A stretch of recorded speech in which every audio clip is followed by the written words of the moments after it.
sound shrink. This girl doesn't belong here. She isn't fit to fly. This gate agent targets a Down syndrome black girl until her caregiver's call to dad fires her on the spot. But what this 19-year airline veteran said while blocking a 13-year-old from boarding will make you question whether disability combined with blackness has become the perfect excuse for people who believe certain children simply don't belong in public spaces. People like her need supervision I'm not seeing. Passengers with her condition traveling with just a caregiver raises serious safety concerns, and honestly I'm not comfortable with this situation. Gate agent Sharon Connors' voice carries across the Chicago departure gate, her 54 years of existence and 19 years with the airline giving her confidence that targeting a black child with Down syndrome will go unchallenged because who defends people at the intersection of disability and race? Her hand blocking the jetway as 13-year-old Amara Williams stands confused about why the mean lady won't let her see Nana Rose. The words hit Emily Chen like ice water, the young caregiver suddenly understanding that Sharon isn't questioning Amara's documentation or her fitness to fly. Sharon is questioning whether a black disabled child deserves to travel at all, whether someone like Amara belongs in airports and airplanes, whether her existence itself constitutes disruption that must be controlled or eliminated. Here's what people refuse to accept about discrimination in 2026. It's not just racism and it's not just ableism, it's the toxic combination of both that creates perfect storms where black disabled children face prejudice from every angle while bystanders convince themselves this is about safety or policy or legitimate concerns. And in some ways that makes it more insidious than Jim Crow or the ugly history of institutionalizing disabled people because now it hides behind I'm just being cautious and we have to think about other passengers, bigotry dressed up as protection, cruelty disguised as responsibility. Amara isn't surprised by cruelty in the way adults understand surprise. She's confused, yes, because her beautiful mind doesn't grasp why someone would be mean when she's done nothing wrong. Why this lady is blocking her path when all she wants is to see Nana Rose who bakes cookies and sings old gospel songs and never treats her like she's less than. But this isn't her first experience with people who look at her black face and her disability and decide she doesn't deserve the same treatment as white children or neurotypical children or anyone who fits their narrow definition of acceptable. She's 13 and she's already learned that some people see her as double problem, as threat multiplied, as someone who needs to be controlled, not cherished. Ma'am, Amara has a valid ticket. Emily tries to keep her voice steady. She's traveling with me as her caregiver. We have all proper documentation. Her parents arranged this trip. Her grandmother is waiting in Memphis. What exactly is the problem here? The problem is I don't see medical clearance. Sharon snaps, her tone suggesting Emily should understand this obvious concern. A child with her condition, traveling without her parents. I need documentation from a doctor stating she's fit to fly, that she won't be disruptive, that she can follow safety instructions. There's no such requirement, Emily says firmly. The ADA doesn't allow you to demand medical documentation just because someone has a disability. Amara has as much right to fly as anyone else. Don't lecture me about rights. Sharon's eyes narrow with contempt. I've been doing this job 19 years. I know when a passenger presents a risk, and I'm not letting this child on my aircraft until I'm satisfied she meets our standards. Other passengers boarding around them slow down to watch, some pulling out phones to record, others looking uncomfortable but saying nothing, bystanders accumulating like storm clouds that produce no rain, witnesses to discrimination who will later claim they didn't want to get involved when the truth is they chose silence over solidarity. Nana Rose, Amara says softly, her hand reaching for Emily's. We go Nana Rose now, she waiting. I know baby, Emily's voice breaks slightly. We're going to see Nana Rose, I promise. Just give me a minute to fix this. If you believe black children with disabilities deserve to travel without being treated like threats, keep watching. If you think discrimination in 2026 just means one type of bigotry instead of intersecting prejudices that multiply harm, you need to see what happens when this child's caregiver finally reaches her father who's best friends with the airline CEO. And if you've ever been judged not just for your race or just for your disability but for the combination that makes people see you as acceptable target, drop a comment below. We're reading everyone. Tell us where you're watching from and what time it is. This story doesn't end the way you think. Hit like if you stand against discrimination in all its forms. Subscribe because we're exposing what happens when ableism meets racism and vulnerable children pay the price. Sharon gestures for security, her voice carrying across the gate. I need assistance here. We have a situation with a special needs passenger and her unauthorized caregiver.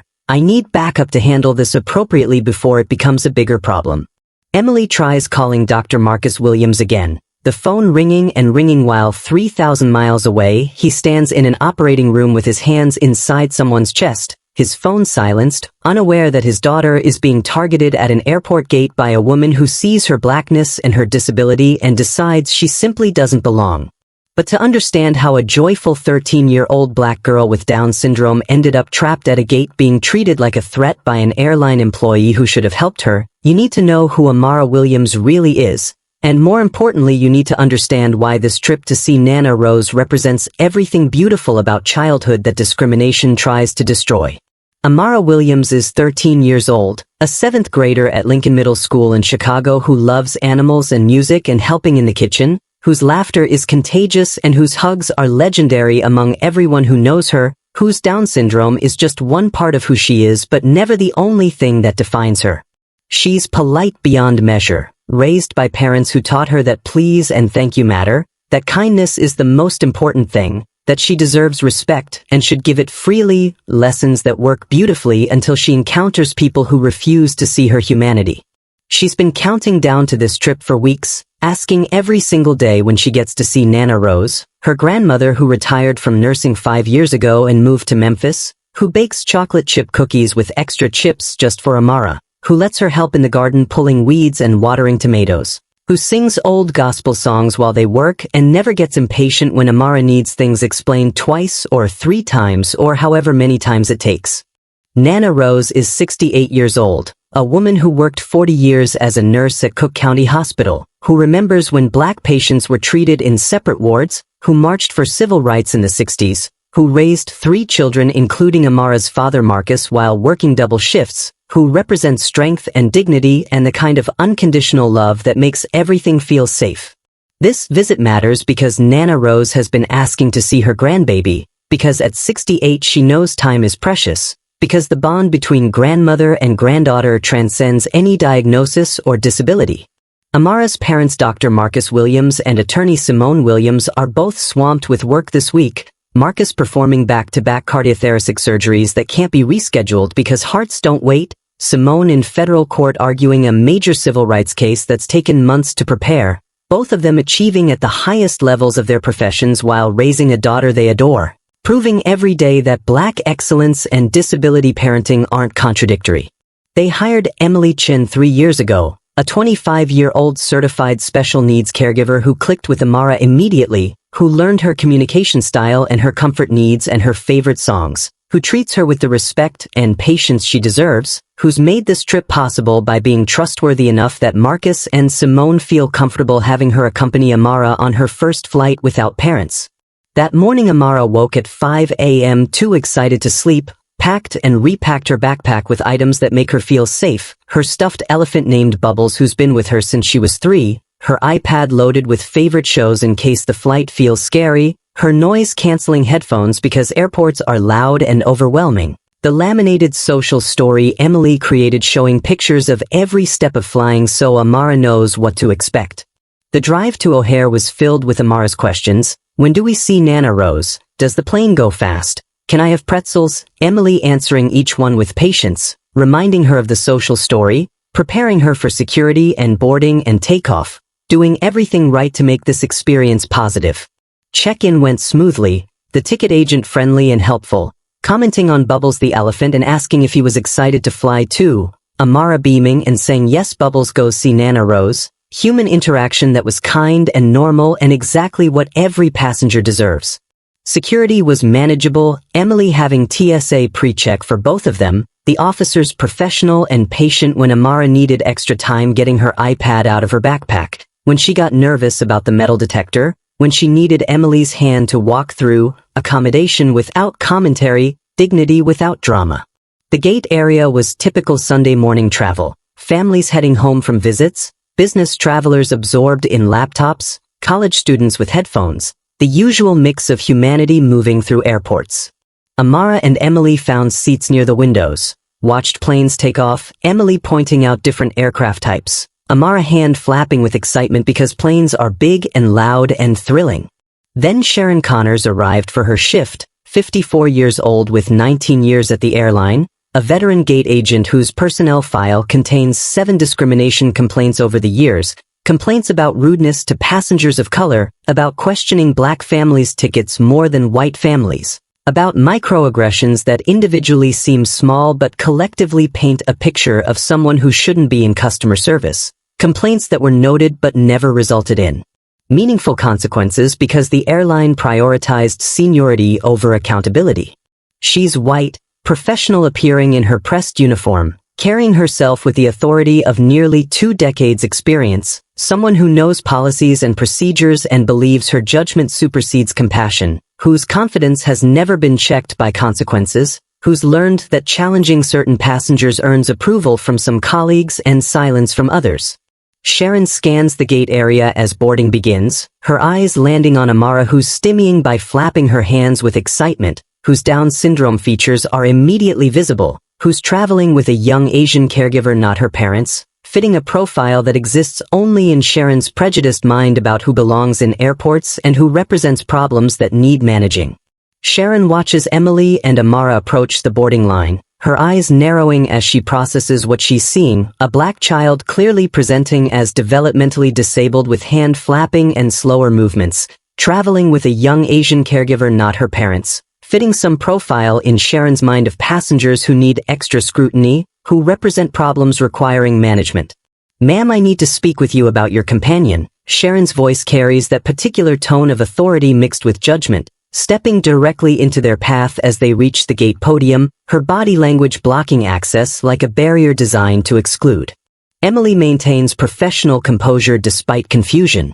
"This is Amara Williams, she's 13 years old, she has Down syndrome, and we're traveling to Memphis to visit her grandmother. Is there a problem with our boarding passes?" Sharon examines their tickets with exaggerated scrutiny, holding them up to light like she's checking for forgery, her performance of suspicion designed to communicate that something here requires investigation, that normal boarding procedures don't apply to passengers like Amara.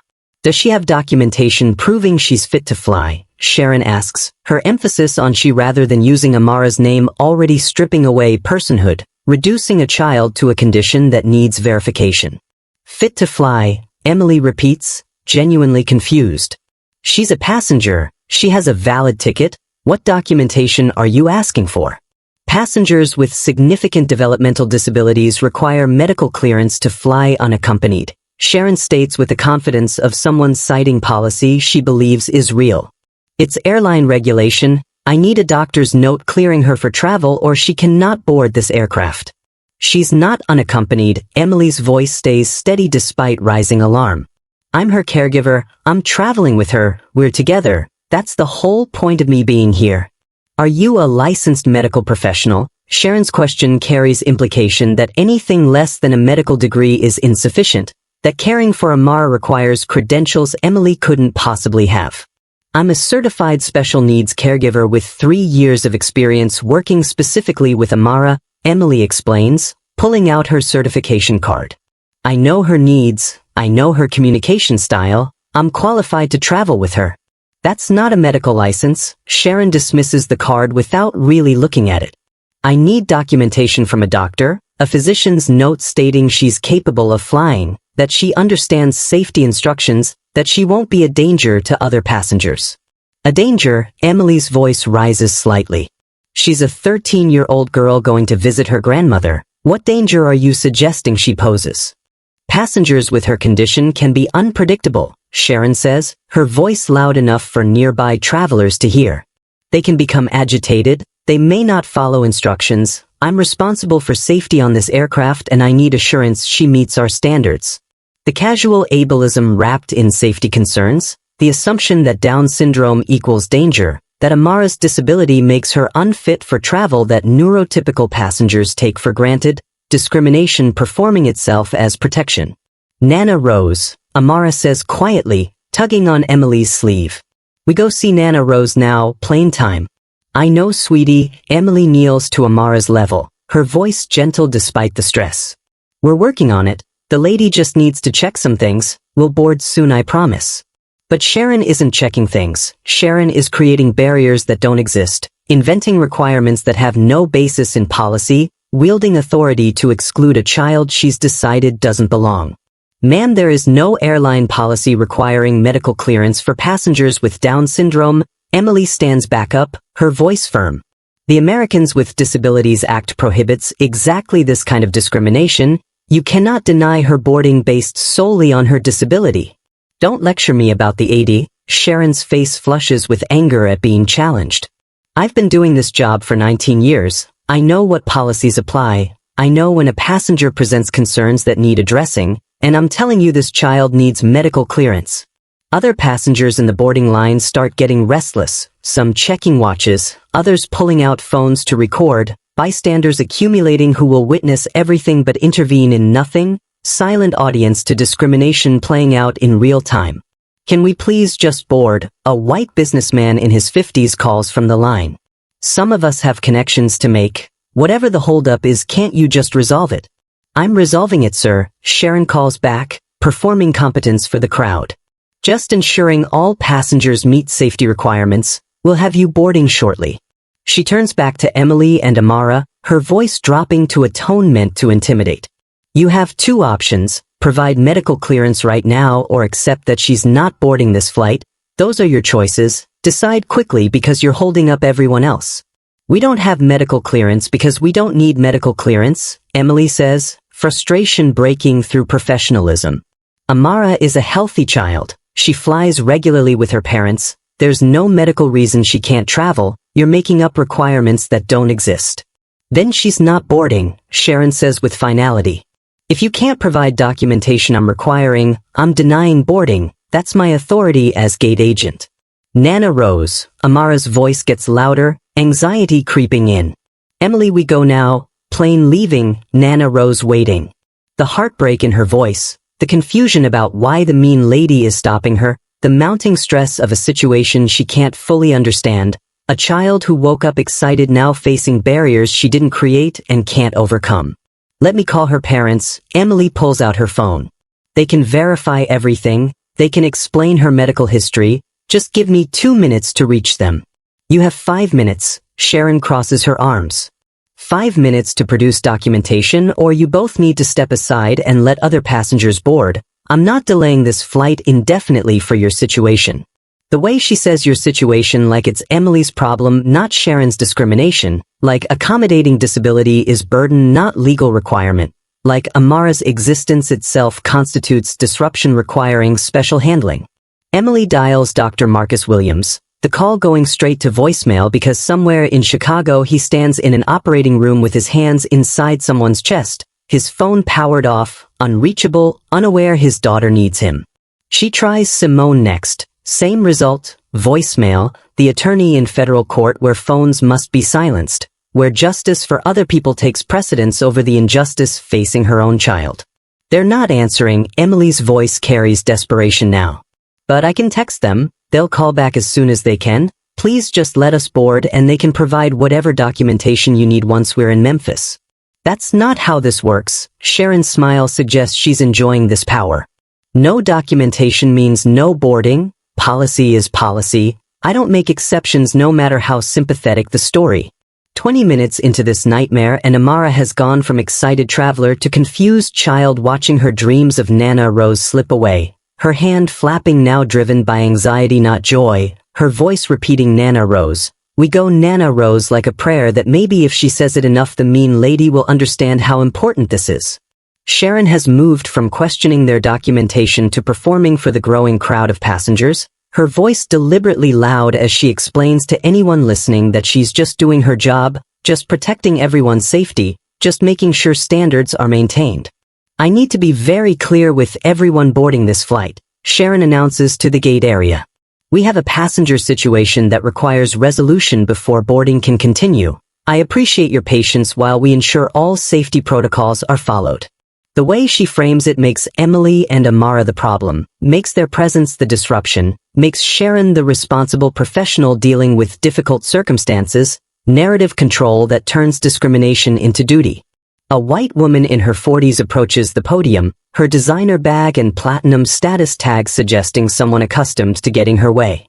"Excuse me, but I have a connection in Memphis that's already tight. How much longer is this delay going to be?" "Ma'am, I completely understand your frustration." Sharon's voice is sympathetic in a way it never was with Emily. "We're dealing with a passenger who doesn't have required medical documentation. I'm working to resolve it as quickly as possible." "What kind of medical issue are we talking about?" the woman asks, her eyes sliding to Amara with barely concealed judgment. "Is it contagious? Should we be concerned?" "It's not contagious," Emily interjects sharply. "She has Down syndrome, which isn't a medical issue requiring clearance. This agent is inventing requirements that don't exist." "Miss, I'm going to need you to lower your voice," Sharon says with manufactured patience. "Getting agitated isn't helping your situation. If you continue being disruptive, I'll have to call security." The threat lands exactly as intended, Emily forced to choose between defending Amara and risking their situation getting worse, silence weaponized as compliance, speaking up reframed as disruption.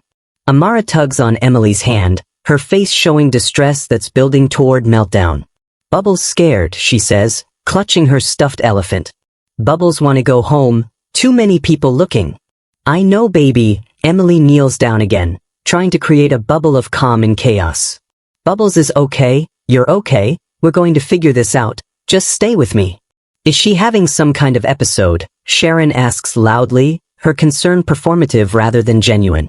"This is exactly what I was worried about. Passengers with her condition can become volatile in stressful situations."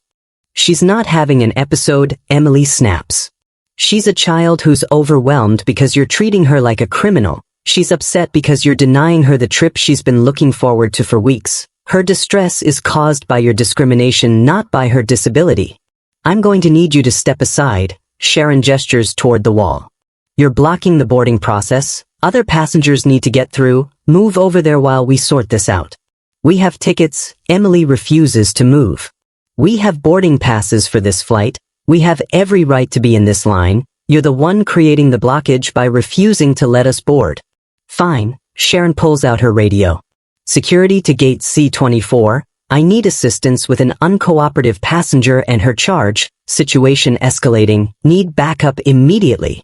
The casual cruelty of calling for security, of framing Emily as uncooperative when all she's done is advocate for Amara's rights, of using institutional force to enforce discrimination. Other passengers have their phones out now, recording everything, the viral video in the making, witnesses accumulating evidence but offering no intervention, content creators capturing oppression but not challenging it. A young black woman in her 20s, college student based on her backpack, finally speaks up.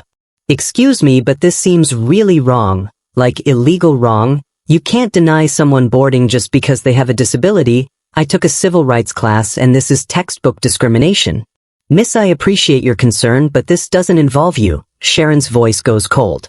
"Please board the aircraft or step away from the gate area. Interfering with airline operations is a federal offense."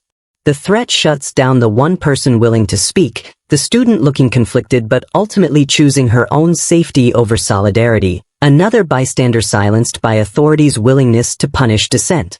Nana Rose. Amara is crying now, real tears streaming down her face.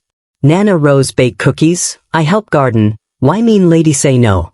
The question breaks Emily's heart, this beautiful child trying to understand cruelty that has no logical explanation, trying to find reason in bigotry that operates on prejudice, not principle.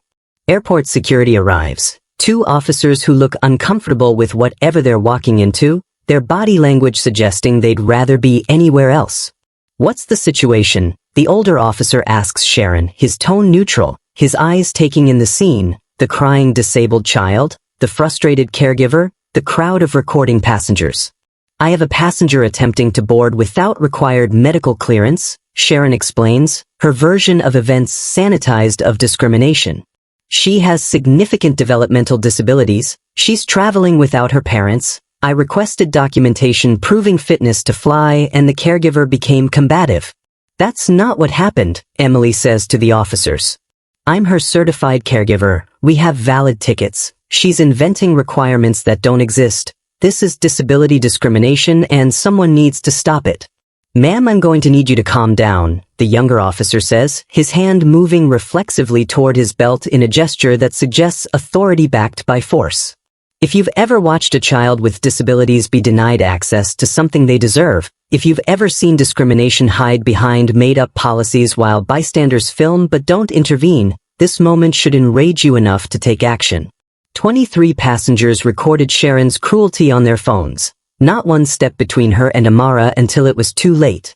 Subscribe if you believe protecting vulnerable children requires more than social media posts. Like this video if you think disability rights matter enough to risk your own comfort defending them, because what happens in the next 30 minutes will show you that sometimes justice only comes when someone with actual power decides enough is enough. The officers ask for Emily's ID, for Amara's ticket, for Sharon's explanation, bureaucracy grinding slowly while Amara's distress builds, while the flight sits at the gate. While Nana Rose waits in Memphis completely unaware her grandbaby is being denied the trip they both anticipated. We need to move this conversation away from the gate, the older officer decides.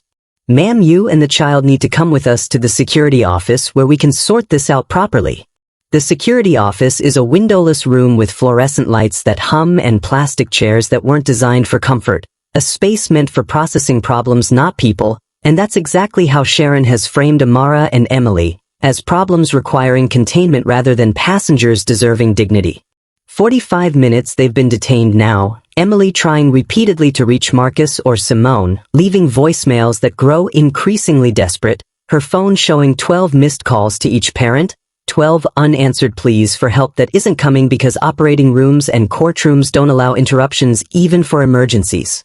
Amara sits in a chair too big for her, swinging her legs that don't quite reach the floor, bubbles the elephant clutched to her chest, her earlier excitement completely extinguished, replaced by confusion and fear that she's done something wrong even though she can't figure out what. Emily sad, Amara observes, her emotional intelligence intact despite the disability people use to dismiss her humanity. Bubbles sad too, we go home now? We're not going home, baby. Emily tries to sound confident despite the doubt creeping in. We're going to see Nana Rose, I promise. We just need to wait a little longer for your dad to call back. But the waiting feels endless, time stretching in that particular way it does when you're powerless and someone else controls your fate. When every minute means missing the flight, missing Nana Rose, missing the whole trip that meant everything. Sharon stands outside the security office talking to her supervisor, a man in his 50s named Robert Chen who's reviewing the situation with the weariness of someone who's dealt with Sharon's complaints before, who knows her history but hasn't done anything meaningful to address the pattern. You called security on a child with Down syndrome, Robert says, his voice low but Emily can hear through the partially open door. You detained them for 45 minutes over documentation that isn't actually required. Sharon, this looks really bad. I was following protocol, Sharon insists. Passengers with significant disabilities need medical clearance. That's always been the policy. I was protecting the airline from liability. Show me the policy, Robert demands. Pull up the actual regulation that requires medical notes for passengers with Down syndrome traveling with caregivers. Show me where it says that. Sharon pulls out her tablet, searches airline policies, her confidence wavering as she scrolls and finds nothing supporting her claims. The invented rules she wielded with such certainty nowhere in official documentation. It's understood practice, Sharon pivots. It's what we've always done. Veteran agents know that certain passengers need extra scrutiny. I was using my professional judgment. Your professional judgment just detained a 13-year-old for nearly an hour based on discrimination, not policy. Robert's voice hardens. You have 7 complaints in your file, Sharon. 7 times passengers have reported you for exactly this kind of treatment. How many more before you realize the problem isn't them? Those complaints were unfounded. Sharon's voice rises defensively. People play the race card when they don't get their way. People claim discrimination when really it's about following rules. Inside the security office, Amara starts rocking slightly, a self-soothing behavior that helps her manage stress. Her humming audible, a gospel song Nana Rose taught her. Take my hand, precious Lord, lead me home. the words appropriate for a child seeking comfort from grandmother who feels impossibly far away. Emily's phone finally buzzes, not Marcus or Simone but Marcus's office. His surgical assistant Jessica, who has strict instructions to only use the emergency line for actual emergencies, who's calling because 12 voicemails from Emily's number triggered the protocol. This is Jessica from Dr. Williams's office. The voice is professional, concerned. Is everything okay? We have multiple emergency calls from your number? No, everything is not okay. Emily's voice breaks with relief at finally reaching someone connected to Marcus. We're detained at O'Hare Airport. A gate agent is refusing to let Amara board because she has Down syndrome. She's demanding medical clearance that doesn't exist. We've missed our flight and Amara is traumatized and I need Dr. Williams immediately. He's in surgery, Jessica says. He's got his hands literally inside someone's chest. I can't pull him out unless it's life or death. This is discrimination, Emily says urgently. This is his daughter being denied her civil rights. This is exactly the kind of emergency that protocol exists for. Please, I'm begging you, interrupt him. Jessica hesitates, understanding the magnitude of what Emily's asking, the risk of disrupting a surgeon mid-operation, but also understanding that Marcus would want to know his daughter is suffering.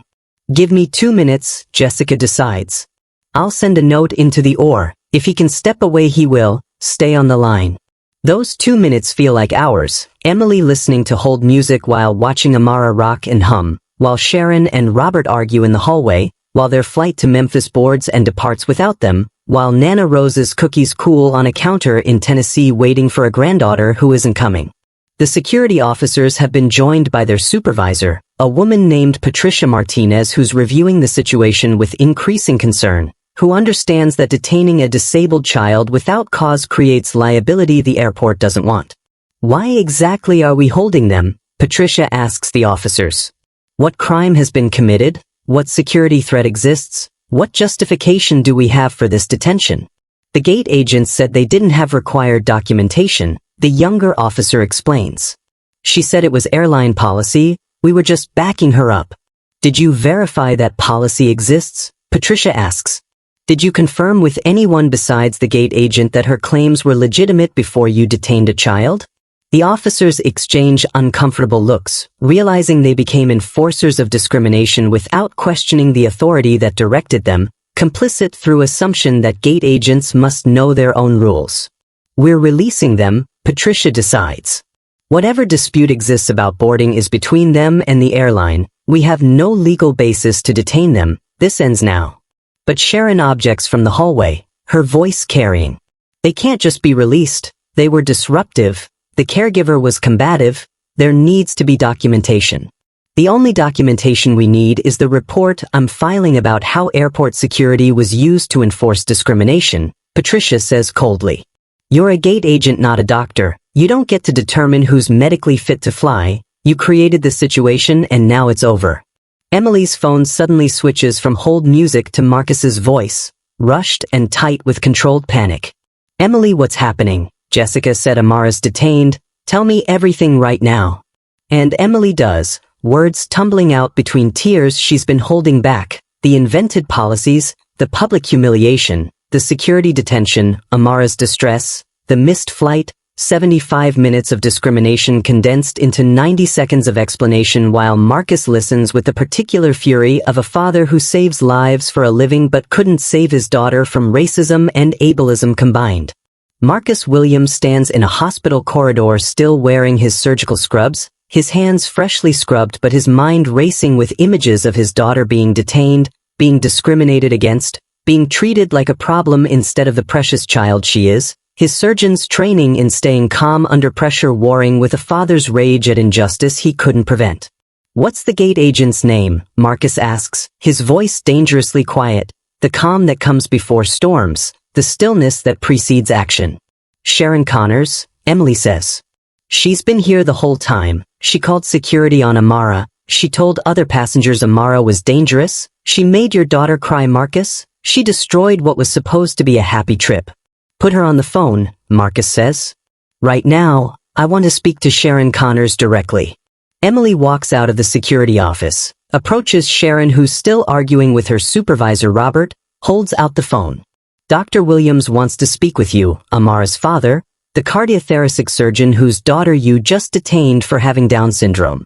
Sharon's face shows annoyance, not concern, takes the phone with the confidence of someone who believes her 19 years of seniority protects her from consequences. This is Sharon Connors. I assume you're calling about the documentation issue with your daughter. There is no documentation issue. Marcus's voice cuts through her opening. There is no airline policy requiring medical clearance for passengers with Down syndrome. There is no legitimate reason you denied my daughter boarding. There is only your discrimination and my daughter's trauma. So let me be very clear about what happens next. Sir, I understand you're upset. Sharon tries her customer service voice.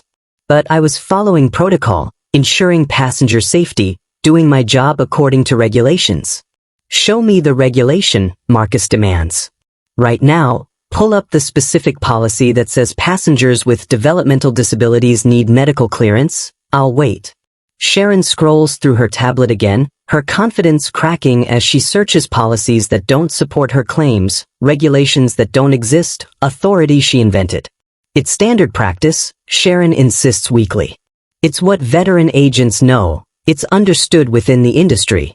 What's understood is that you're violating the Americans with Disabilities Act, Marcus says, his voice like ice. What's understood is that you discriminated against my 13-year-old daughter. What's understood is that your career just ended because you picked the wrong child to target. Are you threatening me? Sharon's voice rises. You can't threaten an airline employee. That's illegal. I'll report you. I'm not threatening you, Marcus says calmly. I'm informing you that I just called David Brennan, CEO of this airline, my college roommate and best friend for 23 years, the man who owes me multiple favors, including the one where I saved his father's life during emergency surgery 2 years ago. Sharon goes pale, understanding suddenly shifting beneath her feet, the realization that this isn't just another passenger she can dismiss. This is someone with actual power and connections that matter. David is calling your supervisor right now, Marcus continues.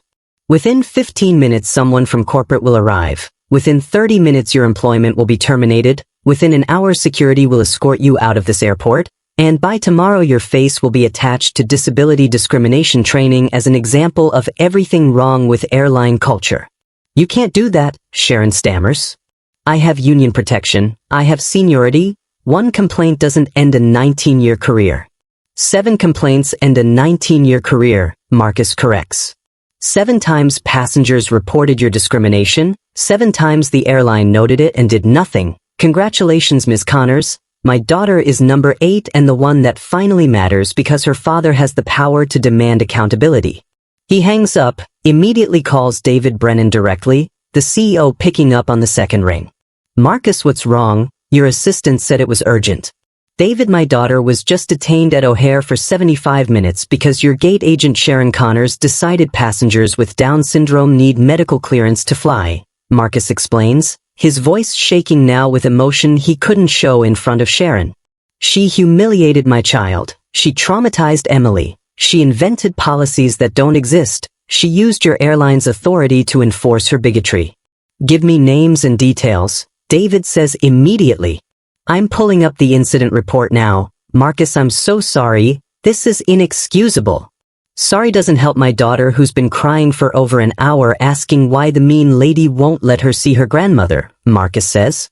Sorry doesn't undo the trauma. Sorry doesn't fix systemic problems that allowed this to happen. I need more than sorry, David. I need consequences and change.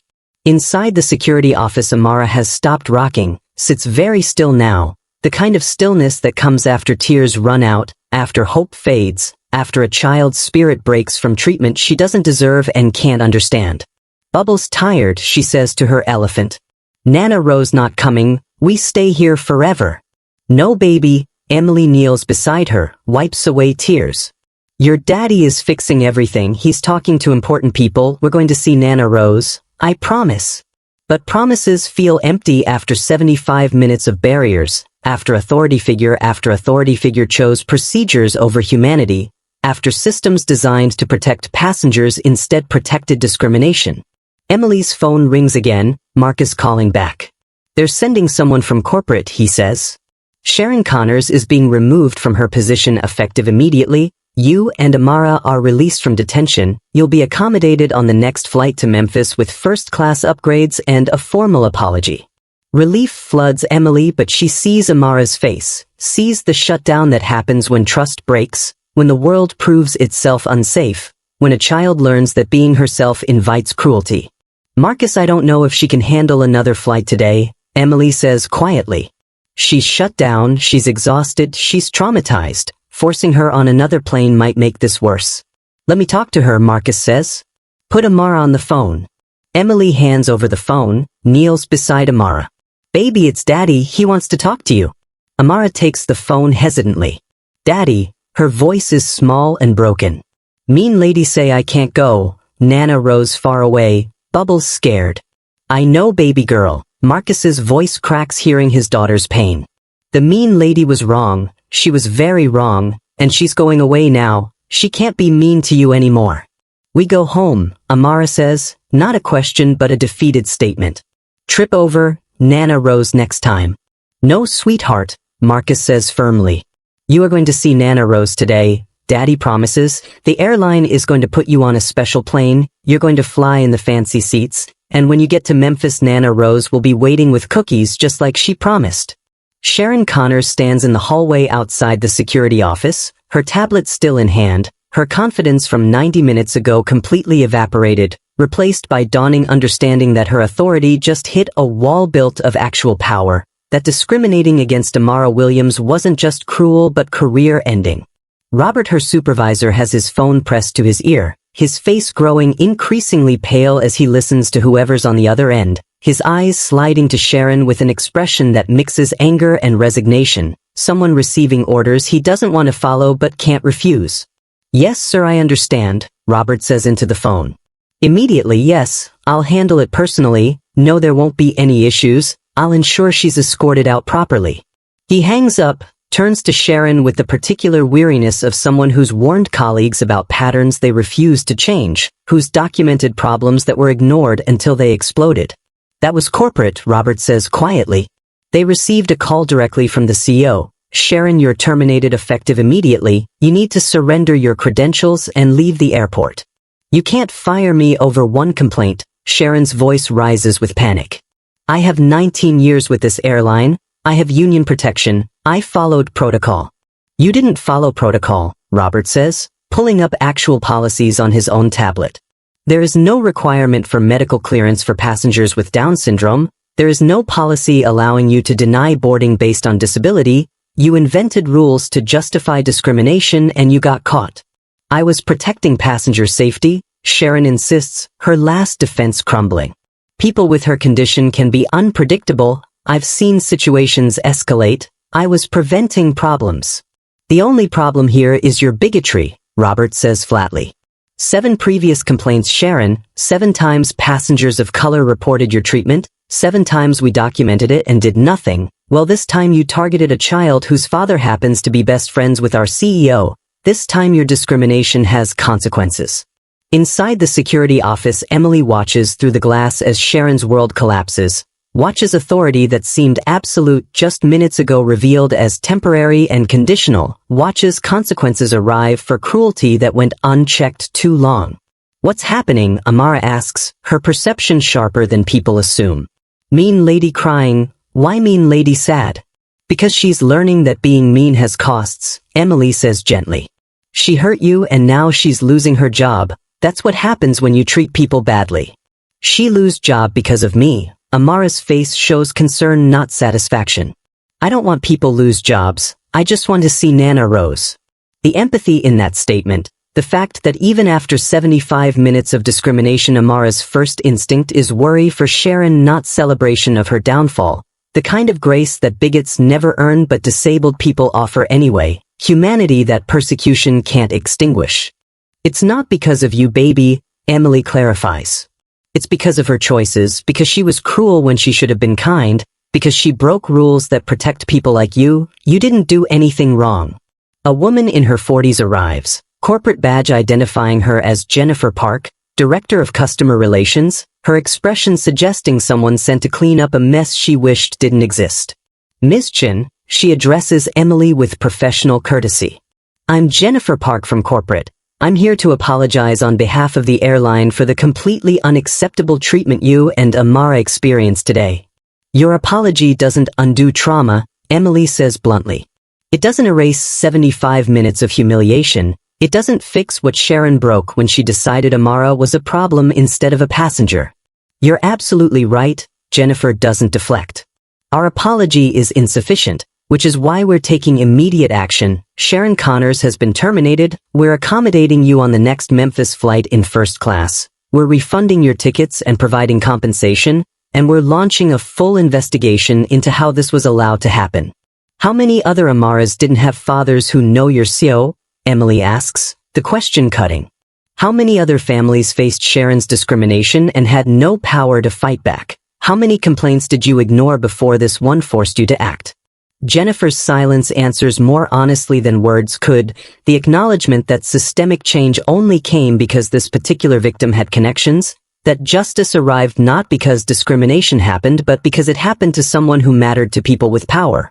Two airport security officers approach Sharon, their body language professional but firm. Ma'am, we need to escort you out of the secured area. Please surrender your credentials and come with us.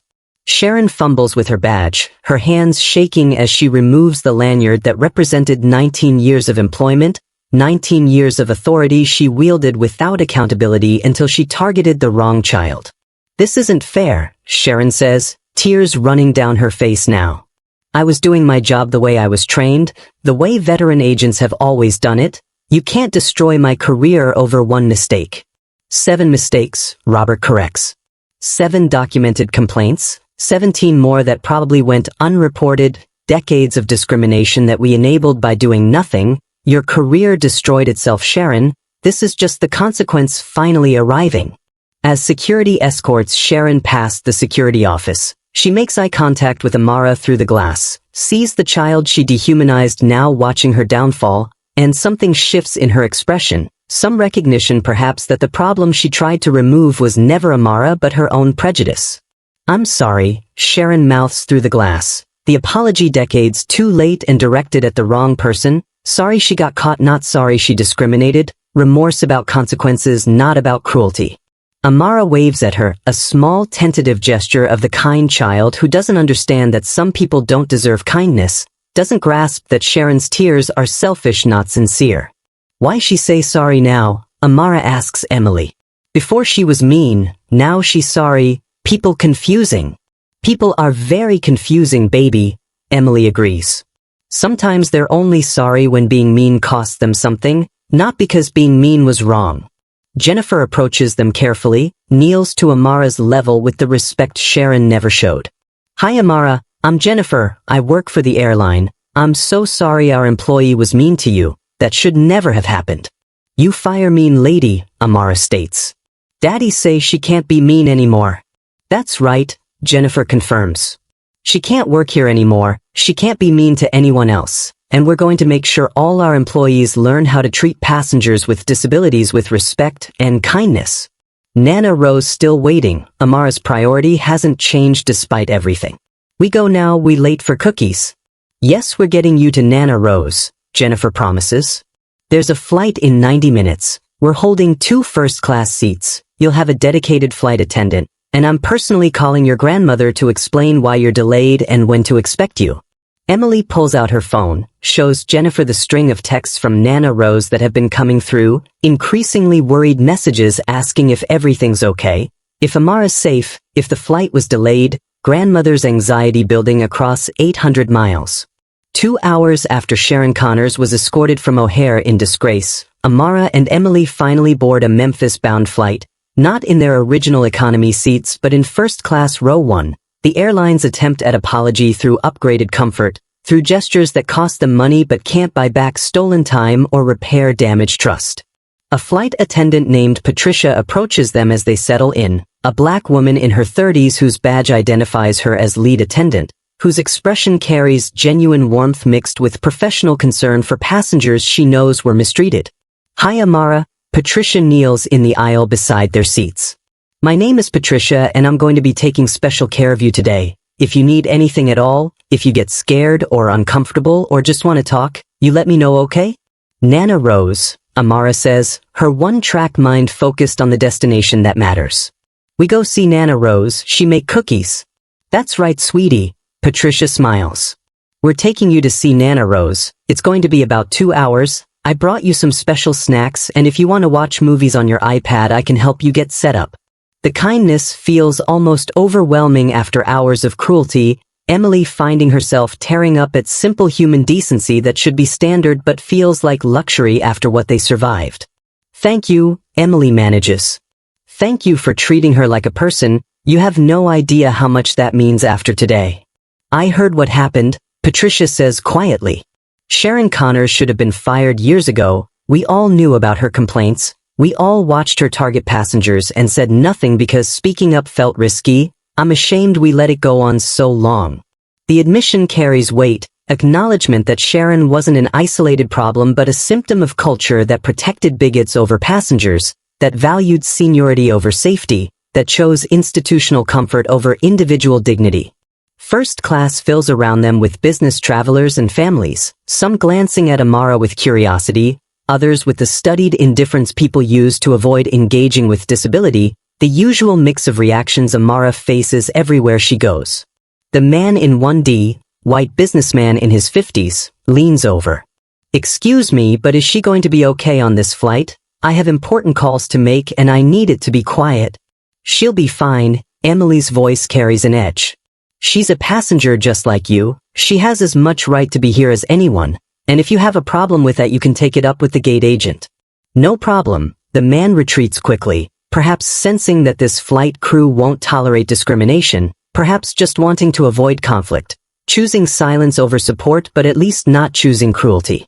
The plane pushes back from the gate, the familiar sounds and sensations of taxi and takeoff, Amara gripping Bubbles tightly during the acceleration, her free hand finding Emily's, seeking comfort during the scary parts like any child would. We flying, Amara observes as the wheels leave the ground. Flying to Nana Rose, high in sky. That's right, baby, Emily squeezes her hand. Flying to Nana Rose, not much longer now. Patricia brings warm cookies and milk without being asked. Comfort food for a child who's had a terrible day. Small kindness that acknowledges trauma without dwelling on it. Amara takes a cookie, examines it seriously. Not Nana Rose cookies, she determines. Nana Rose cookies better, but these okay? Thank you, nice airplane lady. You're very welcome, sweetheart. Patricia's smile is genuine. And you're absolutely right. I bet Nana Rose's cookies are much better than ours.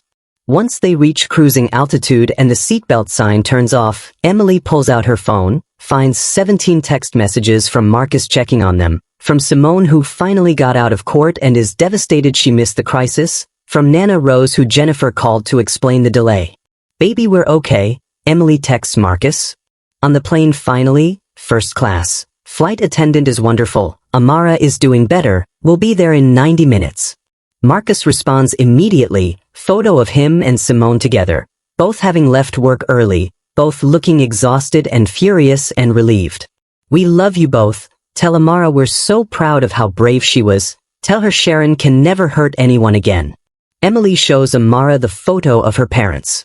Look baby, mommy and daddy sent you a picture, they love you so much. Mommy crying, Amara observes with concern. Daddy sad. Why they sad if mean lady gone? They're sad because you were hurt, Emily explains. Parents feel sad when their kids are hurt even if the hurt is over, they wish they could have protected you. But I okay now, Amara says with the resilience of childhood.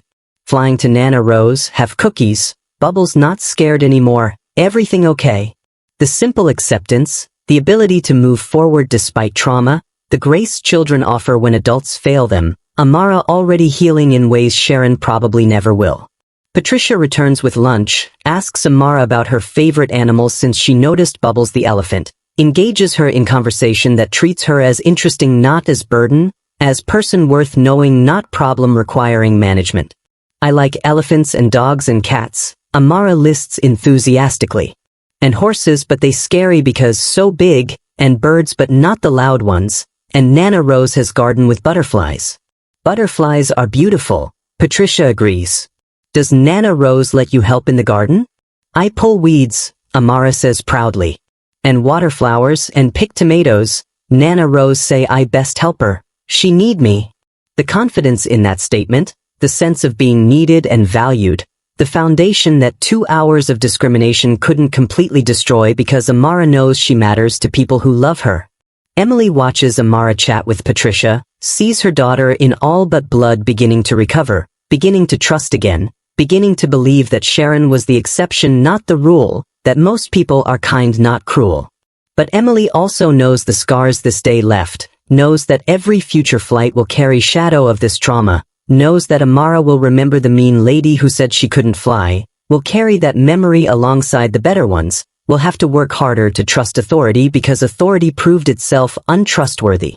The flight continues smoothly, Memphis approaching, Patricia keeping Amara engaged and comfortable, the 2-hour journey everything the original flight should have been, proof that accommodation isn't difficult when people choose kindness over bigotry. As they begin descent, Patricia makes an announcement.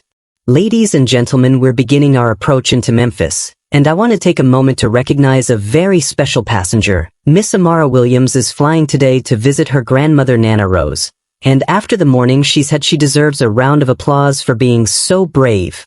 The cabin erupts in clapping, passengers who don't know the full story responding to Patricia's cue, Amara's face lighting up with surprised joy at unexpected celebration.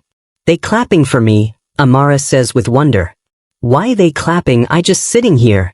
Because you're amazing, Emily says through happy tears. Because you stayed strong, because you're going to see Nana Rose, because you deserve to be celebrated. Memphis Airport Gate B12, Nana Rose stands waiting behind the barrier where arriving passengers emerge, 68 years old with silver hair and hands that have healed thousands during her nursing career, her face showing the particular anxiety of a grandmother who heard her grandbaby was hurt and couldn't do anything to fix it.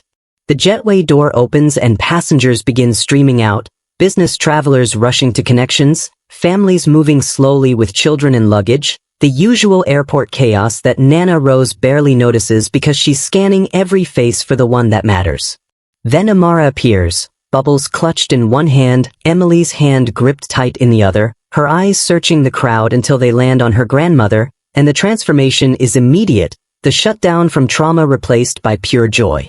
Nana Rose, Amara drops Emily's hand and runs, her gait the particular movement pattern of Down syndrome, arms outstretched, face radiating happiness that hours of discrimination couldn't permanently extinguish. Nana Rose, I hear, I come see you. Nana Rose drops to her knees right there in the middle of the airport, catches Amara in a hug that's fierce and tender, grandmother arms wrapping around granddaughter body, both of them crying now, relief and love and the particular bond between elder and child that nothing can break. My baby girl, Nana Rose rocks Amara gently. My sweet baby, I was so worried, I heard what that awful woman did. Are you okay? Did she hurt you?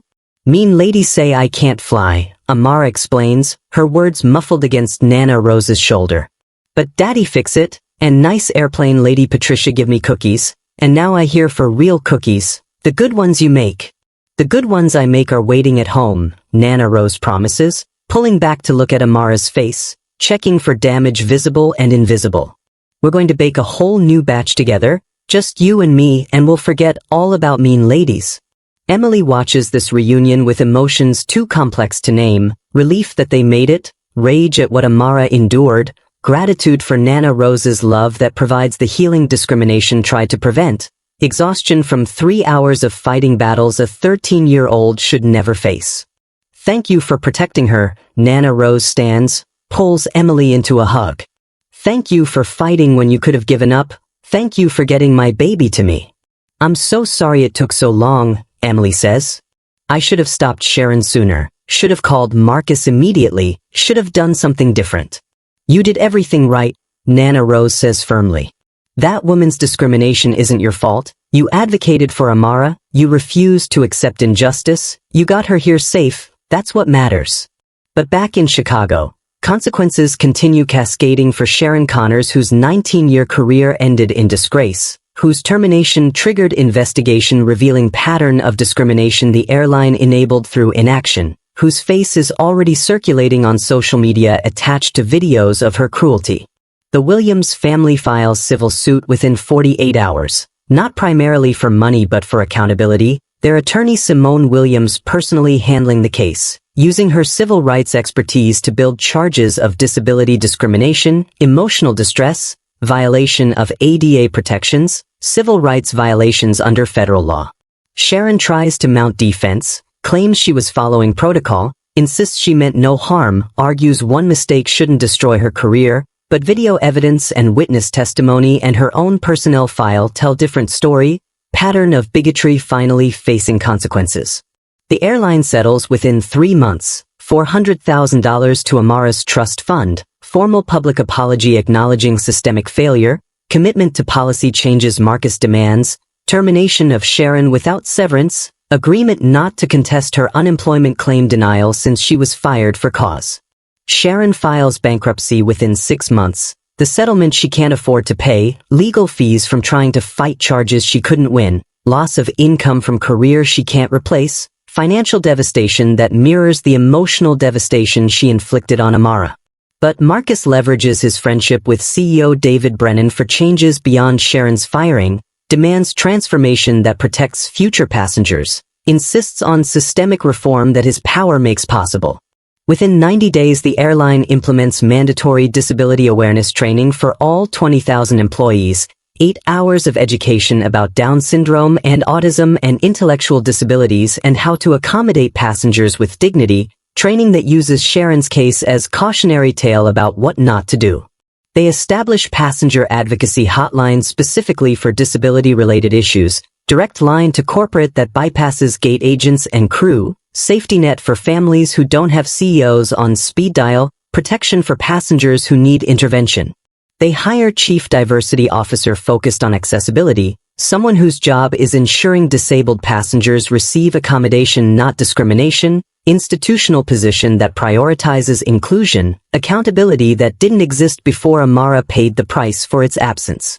And they create Amara's initiative, scholarship fund supporting young people with developmental disabilities who want careers in aviation or travel industry, investing in future where people like Amara work for airlines instead of being excluded by them, transformation bought with trauma but building toward better future. Sharon gives one interview 6 months after her firing, sitting in her small apartment that replaced the house she lost to bankruptcy, working call center job that pays fraction of her airline salary, facing camera to admit what litigation forced her to acknowledge. I looked at Amara Williams and saw problem instead of person, Sharon says, her face showing something that might be genuine remorse or might be self-pity.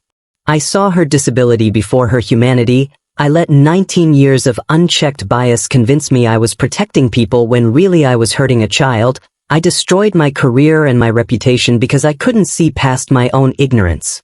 10 years after Sharon Connors destroyed a 13-year-old's airport experience and accidentally sparked an industry transformation, Amara Williams stands at Gate C-24 in O'Hare Airport, 23 years old now, wearing her animal shelter volunteer uniform, Bubbles the elephant still tucked in her backpack because some comfort items never get outgrown.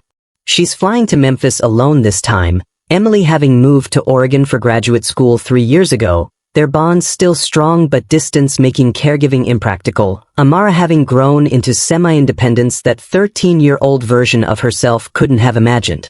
The gate agent processing her boarding pass is young, maybe 25, wearing a badge identifying her as Rachel Morrison, Amara's initiative scholarship recipient, hired through the program Marcus Williams established to transform the industry that traumatized his daughter.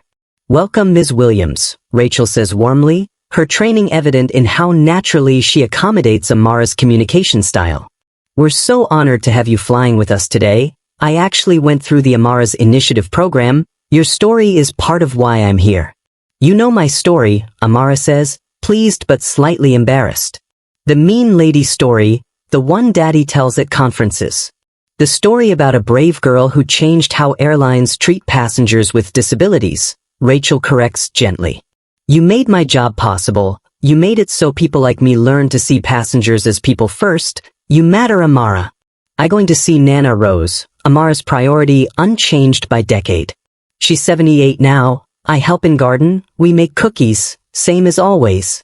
The beautiful constancy of that relationship, grandmother and granddaughter maintaining their bond across years and miles, Nana Rose aging but still baking, still singing gospel songs, still being the person who makes Amara feel most herself.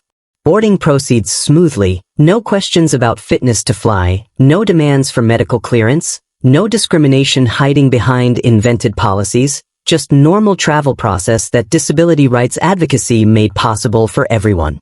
Amara settles into her economy seat, pulls out her iPad loaded with photos from the animal shelter where she works 3 days a week, pictures of dogs she's helped socialize, cats she's fed, the dream job she manifested through determination and the support systems trauma taught her family to build. A little girl across the aisle, maybe 7 with obvious developmental disability, watches Amara with interest. "You have elephant," she observes. "I have bears, see?" She holds up a stuffed bear.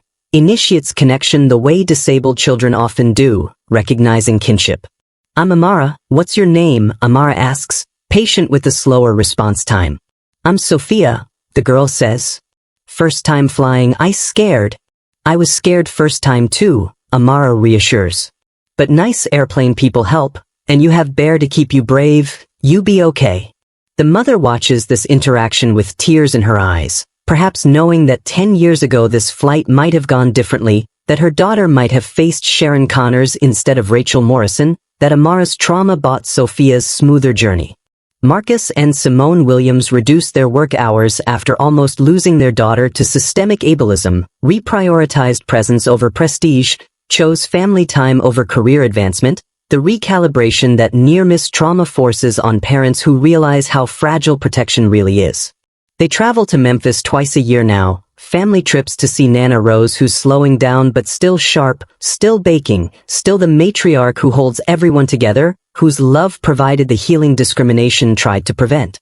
If you believe one family's power shouldn't be the only thing standing between disabled children and discrimination, if you think Amara's story should be impossible not exceptional, subscribe to this channel because we're showing you that individual justice isn't enough when systems stay broken.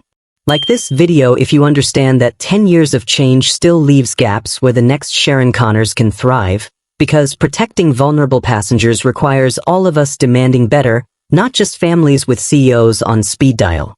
Sharon Connors still works her call center job, still lives in her small apartment, still gives occasional interviews where she positions herself as cautionary tale, as person who learned too late that prejudice costs everything.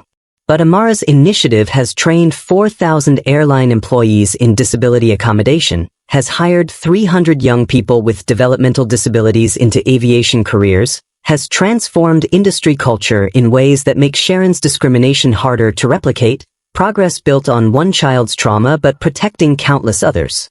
The plane lands in Memphis, Sophia's first flight completed successfully, her mother texting family that everything went perfectly, that the airline staff were wonderful, that maybe flying isn't so scary after all, small victory made possible by big changes.